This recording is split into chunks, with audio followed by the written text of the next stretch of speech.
Le mandat de grève des paramédics de l'Abitibi-Témiscamingue et du nord du Québec peut être utilisé à n'importe quel moment.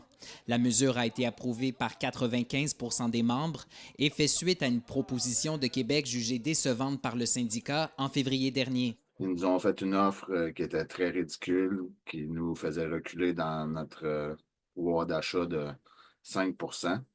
Ils nous ont offert 12,5 sur 5 ans, quand ils ont donné 17,4 au secteur public. Étant un service essentiel, leurs moyens de grève sont limités afin de ne pas porter atteinte à la santé et à la sécurité de la population, mais la CSN affirme tout de même disposer de leviers concrets. Ces moyens de pression-là, c'est l'arrêt de la facturation, l'arrêt de ramener les escortes infirmières au point de domicile, d'arrêter de voyager dans les CH pour aller porter les patients à ces étages. Leurs moyens de pression s'ajoutent à ceux déjà exercés par les ambulanciers en région rattachés à la FTPQ, déjà en grève depuis quelques mois. Les paramédics de Val-d'Or et de Sainte-Terre, ceux qui travaillent pour cette compagnie, ces deux compagnies-là, sont présentement en grève. Nous, le mandat de grève a été voté à l'automne dernier, puis a commencé, en fait, le 11 décembre, on a commencé une série de moyens de pression.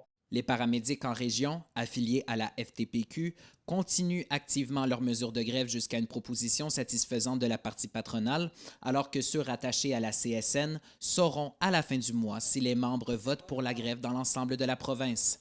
Félix Blaquière, RNC Nouvelles, Val-d'Or.